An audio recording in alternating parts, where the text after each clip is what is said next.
Plato and Aristotle are the two biggest philosophers of antiquity, hence they're also the two biggest political philosophers of antiquity, and they wrote quite a few books, like a massive pile of wonderful words. But today this is just a quick video, quick overview of the main number one difference between Plato and Aristotle.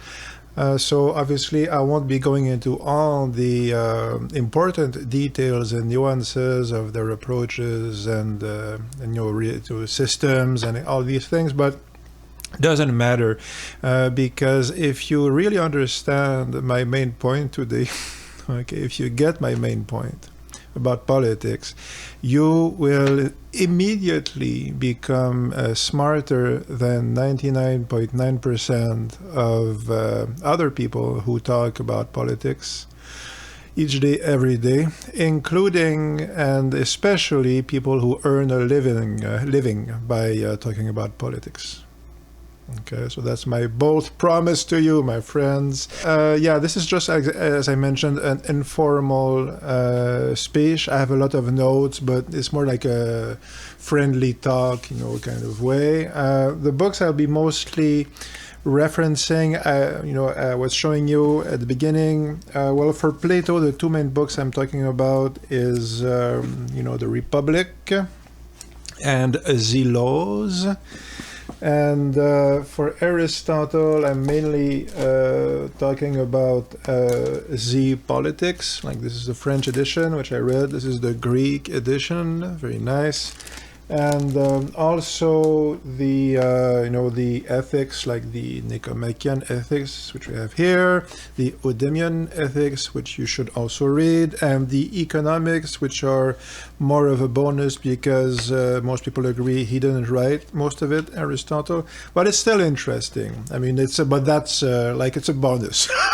Okay, a nice palate cleanser after you've read the other stuff. That being said, yeah, these are massive books, and I will only talk about one key element of each, i.e. their description of political regimes. They're well-known descriptions. In fact, the way the different regimes and how they classify them, you will recognize them. And this is in fact enough to get a pretty good overview of the general approach of each philosopher and also the main point I'll be making. As I said, since this is an informal, quick, so-called video, I will not be providing chapters and references. One should do that. It's much better. So this is more like the bar talk than the the classroom talk. I will use terms like categories in a non-technical, everyday, broad sense. The only technical term I will use are the names of the regimes as Plato and Aristotle define them, which, crucially, is not the same way. They use much the same words, but they do not have the same meaning. What is my main point? Plato believes he has found the absolute truth about existence, i.e. the form's ideas. I will explain later if you don't know about them. And having found the absolute truth, he builds his political system on what more or less logically follows from that. So his judgment is a priori. He has found the truth, he already knows the truth, and he takes it from there. Whereas Aristotle is trying to begin with an objective grid with which to make sense of politics and everything, really. He's always kind of doing that with zoology and all those things. But here it's politics. So he's trying to first come up with an objective, if you like, a way to analyze the data, to organize it. And from that organized data, then he starts to see what sort of conclusions and observations he comes upon. Okay, so he does have opinions, he does have value judgments, but they come after. Okay, so they are a posteriori. Obviously, this isn't like Kant methodology, like terminology. This is just the everyday use of a priori and a posteriori. Okay, Aristotle's system, because of that, because he's starting from the data, okay, and he's starting by organizing the data and analyzing it, it's rational. This is using reason, whereas Plato isn't. This might seem sacrilegious, but Plato starts with what he wants to believe. That's the truth of it. And Aristotle's system just creates better results and fewer errors. Okay, this does not mean that Plato is never worthy or interesting. Obviously, certainly he's a much better writer. But in terms of coming up with a useful methodology of tools you can actually use to understand the real world, actual politics, Aristotle just works, whereas Plato doesn't. Okay, so what is Plato's system? So Plato has a five-fold system, a way of organizing political regimes and thinking about them. This is very well known. He starts with aristocracy, which is the highest level. Aristos means the best. Okay, so this is the regime of the best. This is ruled by the best people. Okay. And this is also generally thought of as the philosopher king regime. Okay, then underneath that we have timocracy, where people who the rulers do so, they rule because they are after honors. Okay, so this is a political system based on honor. And it's not that easy to know what he actually means by that, but I figure he's talking about Pericles, so what we call Athenian democracy. I think this is probably generally what he has in mind here. Though it's not quite precise, but yeah, I think it's generally what he's talking about. But then timocracy, according to Plato, that devolves into oligarchy. Oligarchy is rich people who rule, like the rule of rich people. They take over and start, having orgies and pillaging and doing oligarch type of stuff. But that's still better than the next state of degeneration, political degeneration, which is democracy. Where the people take over, and this is not democracy, obviously, as we think of it. This is more like a general mob rule type of situation.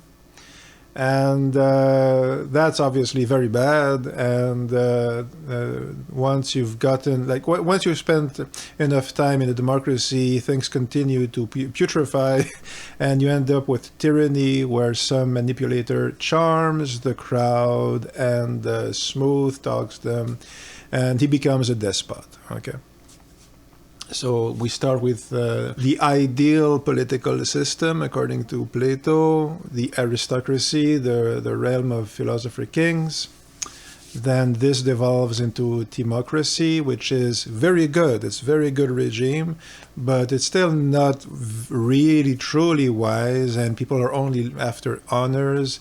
Then that devolves into the oligarchs take over. Then that devolves into the mob takes over because they're fed up of the oligarchs, obviously. So they revolt, like in Batman, the third not very good one with Christopher Nolan, the one with Bane, kind of like that. And finally, that devolves into tyranny, where a smooth-talking demagogue takes over. A couple of observations here. First of all, you might have noticed that there is an inbuilt value judgment in Plato's system. And it is strictly hierarchical, in fact. Like, this goes from the best to the worst. And this is reflected in the names. Like the best regime is called aristocracy, which is the rule of the best because it's the best. So it's kind of a tautology, right? In theory, the realm of the aristocrats, because they are philosopher kings and they are wise and all-knowing, really, there is no possible way that this can devolve into an imperfect regime. And this is explained in the laws. But he does explain how this could, happen. But it's not very convincing. The core thing, I will say it now. So the core thing is that the philosophers in Plato's system, there are people who argue that Plato is not describing philosopher kings. He's describing something else, and that it is a misconception. Well, I've seen one book. I haven't read it, but there is at least one book that presents this point of view, puts forth this point of view. I'm sure it's very interesting. I'm quite curious to read it, and I'm sure that the author makes some good points. But I don't buy it at all, because I've read The Republic only once, but still. And he's totally talking about philosopher kings, okay? But he has a very specific idea of the philosopher, which he explains in the chapters before he starts explaining those different political regimes, right? The whole thing with the allegory of the cave and so forth. And what he means by philosophers, when he expounds on this quite at length, is people who believe in the doctrines of Plato, which is mainly the ideas, okay, the Platonic ideas. And for those who don't know, Plato's ideas, that doctrine is that everything in life is a sort of projection of a higher spiritual entity. So for instance, okay, this is a pair of glasses, but this is just one iteration in matter of an individual pair of glasses, but there is actually in the spiritual realm, in the intelligible realm, the ideal pair of glasses, of which there is only one, and it is the, if you like, archangel of glasses. It is the god of glasses. And same for animals, same for human beings, but same also for truth. Truth is a Platonic, idea. So everyday truth is just a reflection of the absolute truth, which is in the realm of the ideas. Same with beauty and all these things. Now, I might be mixing up some Platonists, which I'm reading right now, who's a Neoplatonician, but that's generally speaking the gist of it. Yeah, for Plato, true philosophers all agree and know that the Platonic ideas are a real, actual thing that exists, and if you don't agree, you're not a real philosopher. So there's a doctrinal aspect to it. And again, I am certain that you can come up with all sorts of nuances, and I agree that I only read it once, and you need to read it again. But that's what he says. Okay, that's his point. Okay, he's not going on about there are many, many different schools who can be right. There is one absolute truth, which is the Platonic ideas, the realm of the ideas, and everybody in his dialogues agrees that this is the absolute truth. Okay, because he's writing it, so obviously everybody agrees. So when he's talking about the aristocrats, he's talking about people who believe in that. So they're not necessarily philosophers, but they agree about the Platonic ideas. In the laws in particular, they are in effect philosophers in the sense that they have realized about as much wisdom as a human being can realize. They're very, very powerful, supremely wise human beings, the true philosophers, like the true aristocrats, which means that they receive absolute truth more or less directly. And which means they write the laws and they make sure everybody follows it. And if you don't, usually it's exile or death, And I mention all this because, we have all these ideas about what we want the text to mean in Plato. But what he's actually describing, the type of regime, and I'm not saying this to pass judgment on it, but the type of the regime he's describing is essentially a theocracy. It's like the closest regime that we have on Earth right now that looks like what Plato is describing as his ideal, republic and regime is essentially like Islamic theocracies. Except the big difference is that obviously it's not the same God, the God of the Quran is not the same God as Plato's ideas, but it's still a divine wisdom coming directly in the mind of the wise ruler. The main difference is that in Islamic theocracy, certainly based on Al-Farabi, which I read recently, you have one person ruling, always one person, and it's either a prophet who rules by a form of intuition and imagination. The word of God comes directly to the prophet through almost like poetic inspiration, whereas the wise ruler, there's still only one, and he still receives the direct word of God, but it's in the form of reason and thoughts. Okay, so there's the two main ways of exercising power according to Al-Farabi. So one of the big Islamic philosophers. So anyway, short version, it's that kind of thing. It's that type of thing, Plato's system. And that begins because Plato has decided that his doctrine of the ideas is true, and everybody who agrees is right, and everybody who disagrees is wrong. And there's no getting around that.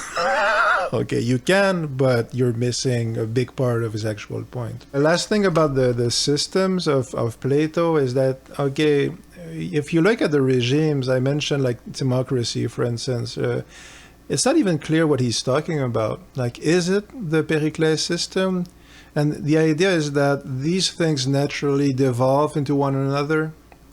Okay, the way that, again, aristocracy devolves into democracy, I'll do another video on it, but it's, if your friends were telling you that, explaining that to you, in a conversation, you might suggest to them that they lay off the pipe. Okay? It's crazy stuff. Okay, it involves, races, quote unquote, from mythology, and anyway, there's some religious, spiritual stuff in there, but and the wise people can see essentially like the auras of the different citizens, and they give the people their jobs, and there's tons of stuff like that. But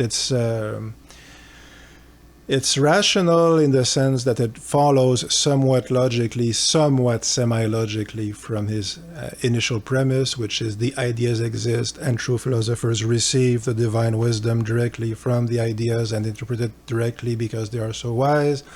And they are so wise because they devote their lives to, contemplating the ideas. Again, kind of what Plotinus talks about later in the Enneads, but democracy, Pericles honors. So his theory, Plato, is that obviously everybody knows and can readily observe that after the realm of the prophet kings, philosopher kings, the next best regime is people who rule because they want honor, like Klingons, I guess, And then that devolves into oligarchy for reasons, and that then devolves into democracy, mob rule, because the people always revolt and everybody agrees it always does that, and there's no other explanation. And finally tyranny, because that same very vague, very loose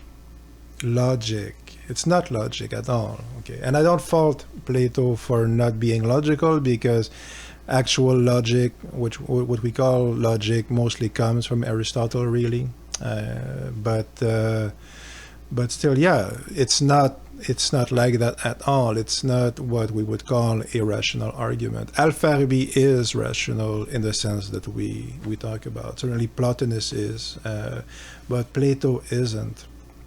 So to recap, this is a hierarchical list from best to worst, and the best according to Plato's preconceived idea. Second observation, these systems do not correspond to real life.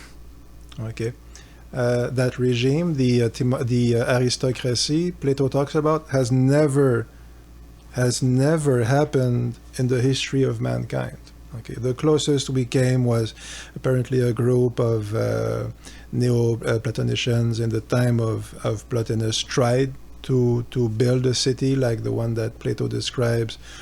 Again, mostly in the laws, like republic is the general ideas and the laws is the actual more detailed way of doing it. But yeah, some disciples, later disciples of Plato, kind of tried to create it in real life, but it's never happened in the entire history of humanity in the world. Again, the closest we kind of have is the Islamic, theocracies, and those are still pretty different. Yeah, so the systems don't correspond to real life. If we try to use existing systems and try to use that grid to explain them, okay, the USSR, the Soviet Union, which one is it? Okay, is it aristocracy? Well, they might have thought that Marx was the voice of God, of the atheistic God, but no. Okay, not aristocracy in the terms that Plato uses it. Okay, they don't believe in the Platonic ideas, so they're wrong. Is it honors? Are they looking for honors? Are they rich people taking over? Is it the mob taking over? Or is it a tyrant? Well, no, it's none of that. Okay, and again, that's the USSR, but take even American democracy or French democracy or most regimes, all regimes really, in fact or fiction, like Palpatine, which is he? Is he a tyrant? Well, yes, I guess he is, but even then, so you get my point here, okay? His grid is there, Plato's grid, to explain why he's right about his core idea. Okay, there are explanations of why he's fundamentally right about his worldview. Okay, the grid is there to justify his worldview. He doesn't come to his worldview after using the grid. What Plato essentially proposes as the perfect regime is a theocracy. So we've talked about that. See the laws for detail. The wise ruler, being spiritually close to perfection, assigns to each citizen his or her place in society, etc. The regime never existed, I mentioned that. So final observations about Plato. People talk about the Republic, but they don't read it. And those who do read it, usually they either haven't read the other works of Plato, which puts it into perspective, okay, or they'll read bits of it. They'll read the allegory of the cave, but they'll treat it like Marshall McLuhan, which is to say a vague concept which is cool and which I can apply as a metaphor for my own beliefs because it's cool. And that's not at all. You can do that if you like, but the general interpretation of Plato's allegory is generally right, but he's using it to explain his point of view. He's not just throwing it out there as a general, metaphor for life. He's using it specifically to explain that all these different philosophers ultimately the elephant in the cave essentially is the Platonic ideas, generally speaking. The ultimate truth they are going towards, can it be something else than what Plato keeps saying is the absolute truth, which is what he believes are the ideas, the forms, and the angelic, like the intelligible realm, but which is really a form of angelic realm, right? Plato's project is not what we think it is, okay? We project on his writing what we think it means, what we want it to mean, what our preconceived idea is of what he means, okay? Which is a very common mistake, and which is kind of like what Plato is doing, in as much as he's starting from his idea, he's starting from his belief, okay? And he does explain in earlier dialogues how he came up to believe in the ideas, but it's not convincing. I mean, he has dialogues where people talk about it and come to the conclusion that it must be true. Anyway, topic for another day, but you will usually find that people find his arguments very hard to follow. Why is that? Is it because it's so profound? Is it because it's so smart? Is it really? Okay, so I'm being kind of hard on Plato, but Yeah, he's massively important in the history of philosophy, and he writes masterfully, but he's not a rigorous thinker at all.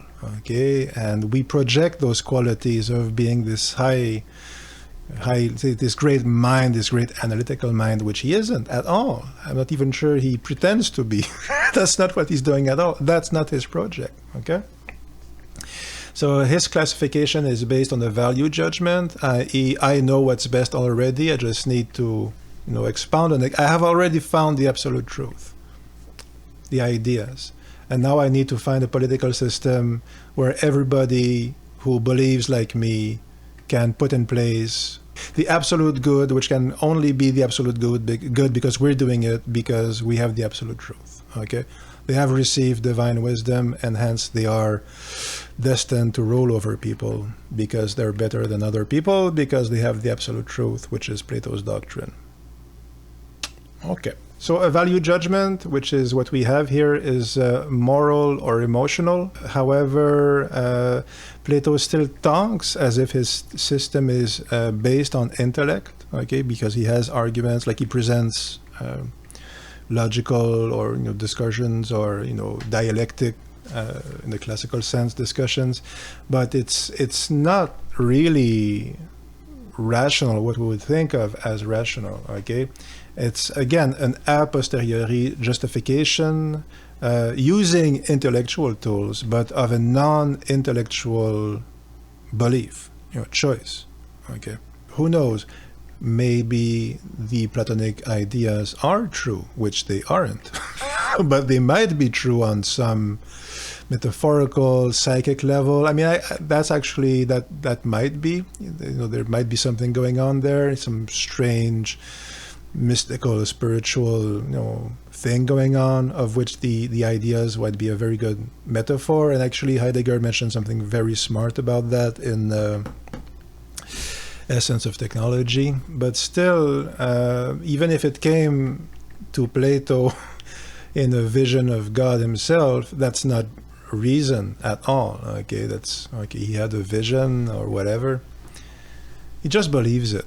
Plato, he has two things in his project. Okay, Plato's actual project is, he has two of them. And he changes project over time. Plato, he will at first show us Socrates' method, like what Socrates did.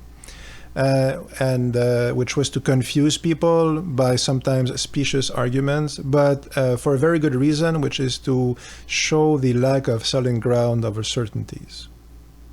Okay, I thought I knew, but now I don't. So now at least you know that you don't know. That whole thing, okay? So that's Plato's first project. But then he changes project, but he keeps the same method of using Socrates as his mouthpiece, okay? And that's when he starts putting forth his doctrine of the ideas. And also we tend to forget that he built a school where people, paid to attend, which is, legitimate, and which was a big business in those days in Athens. So he's also selling his school. I mean, it's essentially an ancient Greek infomercial, and there's nothing wrong with that as far as Plato is concerned, but he is selling his school, okay? And he's pretty upfront about it, which is fine, okay? But again, this matters because we don't realize that's what he's doing, okay? So again, that's for Plato. But Aristotle, okay. Aristotle may not be perfect, and he did have enormous blind spots and dubious political ideas, most notably his support of slavery. This is important, this does matter, but it's not today's topic, okay? In terms of today's topic, which is how Aristotle categorizes the political regimes, okay? Aristotle focuses on two things. He has a much simpler grid, and contrarily to Plato's, which makes no sense, and where you're always scratching your head, and you're trying to see the justification, and his grid doesn't work. Okay, it just doesn't. You do the test, okay? I will do it on this channel later on because it's fun to do it. but using science fiction stuff, you can just clearly see it doesn't work. But Aristotle is much simpler, and it does work. Okay, what does he do? Well, he says, okay, I have to find an objective way of categorizing the regimes. Okay, so he says, okay, well, first of all, he defines what political rule means. So first of all, which is a good thing, and it is who writes the laws. So to rule is to write the laws and to make sure they get followed. Okay, to oversee their application and execution. Okay, so that's political rule. So first of all, already we're better advanced, like we're further off than with Plato, because at least now we know what we're actually talking about, which with Plato we've never stopped to wonder. Okay. So he knows what he's looking for, and he will use a very simple grid, and it has two basic elements plus a bonus one. The first element is the number of people who ruled. So very simple grid, Aristotle, how many people are in charge? How many people rule? Okay. And he has three categories, okay, which I will explain in a second. So that's one. Two is, do the rulers obey their own laws or not? So that's factor number two.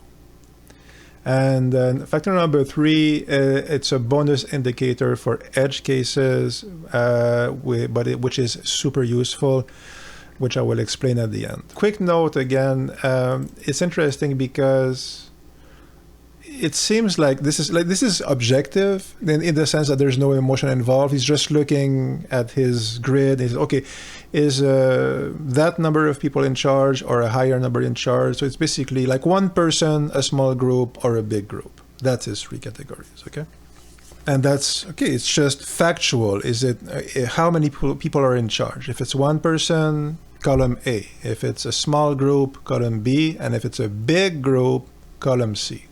Okay, simple enough. So there's no morals at this stage, but at the same time, when you read it, okay, and again, this is just a side note, but keep that in mind. It's good to know. Part of Aristotle's moral point, when he will later on say that this regime is not good and this regime is not good, it's not based on abstract ideas. It's based on stuff he lived and the people he's talking to lived. Okay, so when he says tyranny is bad, he's saying, yeah, we all know tyranny is bad because such and such, so-and-so guy was a tyrant and he was horrible because he did all these things. So we all agree that tyrants are horrible, right? Because they lived it, So there's a very almost, I hate that expression, but almost common sense aspect what Aristotle is doing, which isn't self-evident at first, but it's really there. Okay, so he has an objective grid. He's trying to understand things objectively.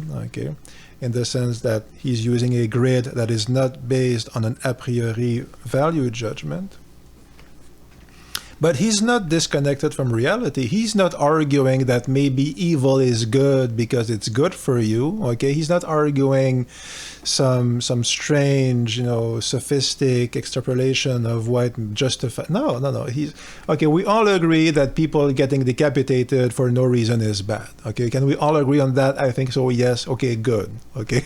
So he has that aspect to his work, which I find very refreshing, actually. Okay, because he's not arguing about absurdly disconnected from reality, specious, dubious moral justifications of unjustifiable stuff. Okay, it is at once it's both more abstract, but also more grounded in reality. Anyway, the three types of political regimes that Aristotle describes in his grid, I mentioned this. So three columns, column A, B, and C. A is one person rules. That is column A. One person rules. Not people looking for honors, not the mob, not, philosopher kings receiving the voice of angelistic beings. No. So it's a number. Okay, is one person in charge? That's regime column A. Column B is a small elite. Usually rich people, though that's disputable. He goes into more detail because that's what he does. It's one of the reasons he's so cool. But anyway, a small elite, usually of rich people, though perhaps not always. And finally, the third option, the third column, is many people rule, and the many means the common folk, actually. Okay, so the majority, but it's not just the majority in the sense that it's 50% plus one, for instance. It's not that. It's the majority in the sense that it's not the king and it's not the rich people, the very rich people, like the oligarch class or whatever. Okay. In effect, there are always less kings and oligarchs even put together. Those people, or very rich people, they're always a small group. There always is a vast majority of people who aren't kings and billionaires. That's usually most people. So that's the common folk. And if they rule, you have column C. Okay? So that's his first criteria. 3 columns, one person rules, small elite rules, the majority rule, majority being those who are not kings and who are not the equivalent of billionaires. Okay. So what's the second criteria? And again, it's actually a grid, okay, like a table. And the second category is, do the rulers who make the laws, okay, follow their own laws, or do they not follow their own laws? Do they follow the laws or their own whims, okay? Follows the law or does not follow the law. And he has 3 columns. So for each column, there are 2 possible statuses. Okay, so one person rule, if it's good, if it's lawful, he calls that a monarchy. Okay, and if it's not lawful, if the ruler does not follow his own laws, he calls that a tyranny. Tyranny here is the same as what Plato describes. Okay, because they all, like every ancient Greek, knew tyranny very well. Okay, it was a well-known political regime at the time, but they don't come at an explanation of what tyranny is from the same angle, even though they're talking about the same thing. The interpretation is completely different, and I think Aristotle's is much more convincing. Okay, you can get more mileage out of it. That's column A, okay, one-person rule, and if it's good and lawful, it's a monarchy, and if it's not lawful, it's a tyranny. Then we have the small elite, the rule of the small elite. If the small elite follows its own rules, that's what he calls an aristocracy. And if it doesn't, that's what Aristotle calls oligarchy. Okay, rules for thee, but not for me. Okay, that whole thing. Well, you're in an oligarchy because the rich people make those rules, and as we just said in that famous expression, they don't have to follow them. Where have I seen such a regime before? Scratch his head. Okay. Third and final column of Aristotle's very simple grid, the rule of the common folk. Well, if the common folk follow their own laws, this he calls a constitutional regime. And if they do not, if they behave in effect like mob rule or variations of that, that's what he calls a democracy. Okay. So again, side note, interesting, because both Plato and Aristotle consider democracy a bad term. Okay, it describes a bad regime. So we have our grid, we have our 3 categories, 3 columns, one person, small group, or big group rules. For each case, we have the good regime, where they follow their own laws, and the bad regime, where they just do whatever they want, and rules are for other people, and they basically use it for repression purposes. Okay, to instill fear and punishment, to force people to obey them. But again, in a very arbitrary, self-interested kind of way. Okay. And the bonus category, which is, as I said, super useful, he mentions that sometimes regimes, on paper, they are regime X, but in practice, they are regime Y. So, for instance, you can have a regime where everything on paper is a democracy, And the public discourse is entirely that it's a democracy and everything is a democracy and everybody says so. But in real life, for instance, the rich people have their own set of rules, and for some strange reason, they never get punished for what gets other people, life in jail, for instance. Okay. So that's supremely interesting, because once you have that, you can basically, with those three categories, you can usually always ascribe any regime, again, in fact or fiction, contemporary or in history, any regime you can think of, you can put in one of those categories that Aristotle puts forth. Why? Because it's a very simple grid based on immediately identifiable criteria, okay, which are essentially objective, which means that there is no value judgment. Like it's either one person, small group, big group of common folk. So it has to be one of those three. It's never not one of those three. And okay, does everybody follow the same laws, or in effect only not the people in power, right? So usually that's also pretty easy to find. And when you have a hard time figuring out, it seems like it's this, but it's that instead, and when it seems like there's some strange quantic anomaly going on, usually it's because it's factor C. It's a bonus thing. It's that, it's because it says it's regime X, but it's regime Y. It says it's a democracy, but it's an oligarchy, for instance. So that's massively useful. Final bit of detail, which is super interesting in Aristotle, is that, well, for each of these regimes, like monarchy and so forth, he mentions specifically that there are numerous variations. And actually, famously, he wrote constitutions of all the cities of Greece. I think we only have the Constitution of Athens that survived to this day, which is super interesting, which I recommend you read. It's a very enlightening read on politics in general. There's more in there than you think. It's really interesting. But he wrote them for all the regimes in ancient Greece, apparently. So, and he mentions, like in the politics, that monarchy, we see this type, or for democracy, he didn't know about representative democracy, but that would be one form of constitutional regime, which is the good form of democracy in Aristotle. So even though it's not direct democracy as in Athens, it would be fair to say that it's still a form of democracy, though it gets a little difficult because of the nature of representative democracy. I mean, is it democracy or is it an aristocracy? Okay, so, and then you go look into the actual detail of who writes the laws. Even for tyrannies, even for oligarchies, even for the you might say objectively awful regimes, which we can all agree he does, and we can all agree that tyranny and oligarchy is awful. Okay. But even then, he does mention that there are instances, there have cases that have been known of tyrannies that are relatively okay.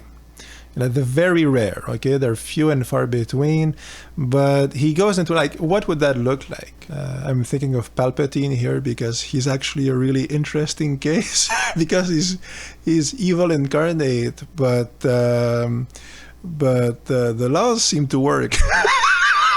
So it's like he's a really interesting case. But maybe a Palpatine would be an example of a somewhat okay tyranny, Anyway, but that's to say that he's not trying to condemn a priori the regimes. Okay, he's trying to figure out what's there. He is trying to figure out what works and what doesn't work, but he is trying to be as intellectually honest as he can be, and to see what's really there as opposed to what he wants to be there. And again, this is in a way reinforced by the fact that he's not putting his own conscience like in the cupboard. He does think that tyranny is awful and oligarchy is awful, and not following your own laws is immoral and all these things. He has strongly held beliefs and values, but he doesn't let that taint his judgment, while he's not also trying to forget he believes these things. Okay, so Aristotle's objectivity is not I don't have beliefs. It's just that I'm applying a grid in an intellectually honest way, and I'm observing what I find. Okay, and this is what we should do when we're studying politics. Okay, and this is what no one does on television. Everybody comes with their preconceived idea of what is good. Nobody questions their beliefs, their assumptions. We use terms like, fascist or communist or even oligarch. We throw these words around. We never stop 1 second to wonder, do we know what these things mean? Okay. Oh, we all know. Do you? Can you define it? Is it really the same? Like, is North Korea the same thing as Lenin's, Russia or Soviet Union? Is it really the same thing? Anytime we come to an argument, with a preconceived idea, I'm so sure I already know the truth. Okay. I don't need to think about what's in front of me. I already know what's there. That's what stupidity is. It's not being smart. Okay. There have been tons and tons of incredibly smart people who have done incredibly stupid things, sometimes for quite a few years. Okay. And why? Because it's not, stupidity is not a lack of intelligence, it's not using it. And why don't we use it? Because we think we don't need to, because we're already so wise and knowing. And that's what, most political conversations are about. If that, okay, it's that or getting riled up and that stuff. So people do what they want to do. But personally, there are issues I believe in strongly, which I think matter. And I would like to see some actual progress. I would like to see some improvement in things I think are not okay. I mean, I would like poor people to be less poor. I would like hungry people to have stuff to eat. I would like justice instead of injustice. I like those things, justice and truth and beauty.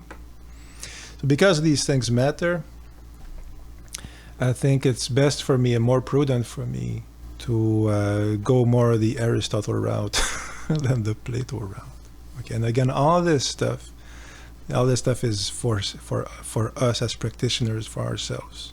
Okay, this is the importance of it. Okay. This has been a more informal talk. I mean, thinking out loud. Yeah, I still think the general. I mean, you tell me, okay? But I think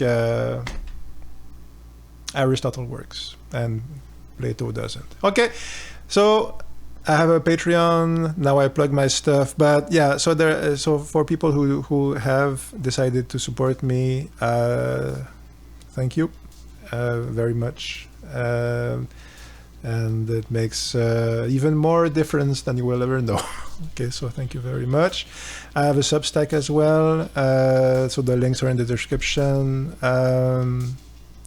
Whatever it is that is true and important to you, follow that. Whatever your conscience tells you to do, follow that.